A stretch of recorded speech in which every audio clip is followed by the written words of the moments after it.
what I want to talk to you about today is when should you clean your firearm? Now, as you see here, I have a Glock sitting here, safety check. There's absolutely no magazine, and the chamber is completely clear. Nothing in there. Whenever you do clean a firearm, make sure that there's no ammunition anywhere on your workbench. So, back to the topic at hand. When should you clean them? I am a proponent of cleaning them every time that they're used. Now, I know that there are some people out there that are going to disagree with me, and that's cool. Not a problem. But let me explain the mechanics of it to you. Something like a Glock, you can look at this and people will testify you can put hundreds and hundreds of rounds through these things and everything's fine. They'll continue to function. Is that true? Well, sure. For the most part, yes. However, the question is, do you really want to?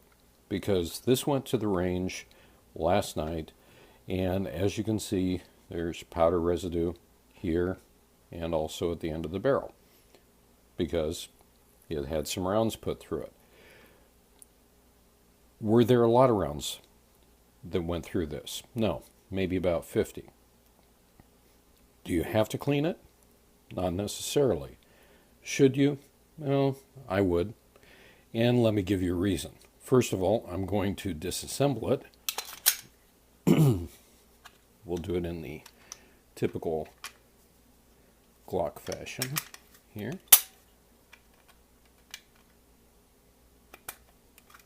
Slide this out. All right. So right here, you can see where there's still some good lubrication on the slide. But right here in this area, you see a little bit of powder residue, especially right here.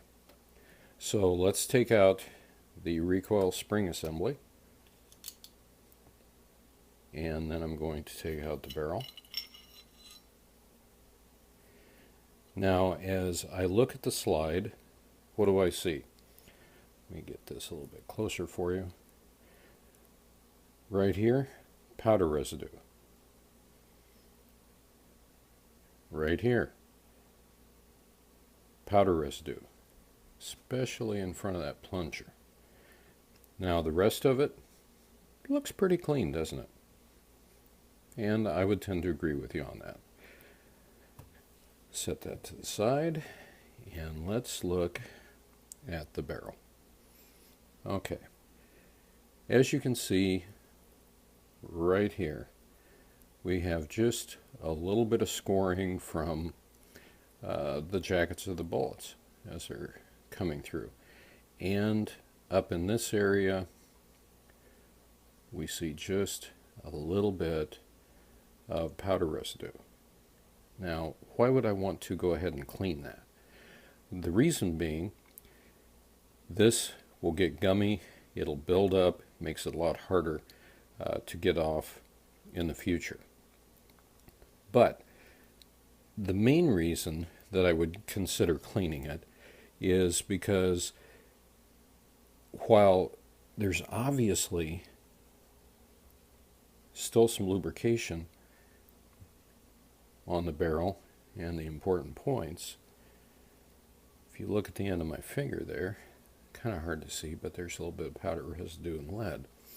Well, what you have here is you have kind of a slurry of material that keeps getting run through the mechanism as well as through the slides and everywhere else. Eventually it's going to cause premature wear because even though you're trying to keep everything lubricated up very nicely, you're still going to get powder residue, you're still going to get little bitty pieces of, say, copper, lead, depends on what kind of firearm that you're using and the loads that you're running through it. But all of that is being pushed around and will cause premature wear on a mechanical surface. That's just the way that physics works. Down inside of here, you can see a little bit of powder residue. And so I would go ahead and clean it. Am I going to clean it thoroughly? Am I going to clean all this out? No, not really. I'm going to probably just hit that with a toothbrush, knock out anything that's carbonized, and then just kind of go on with it. But I will most definitely clean the barrel and give this a quick cleaning here and then put it away. And that's today's lesson. Have a good one.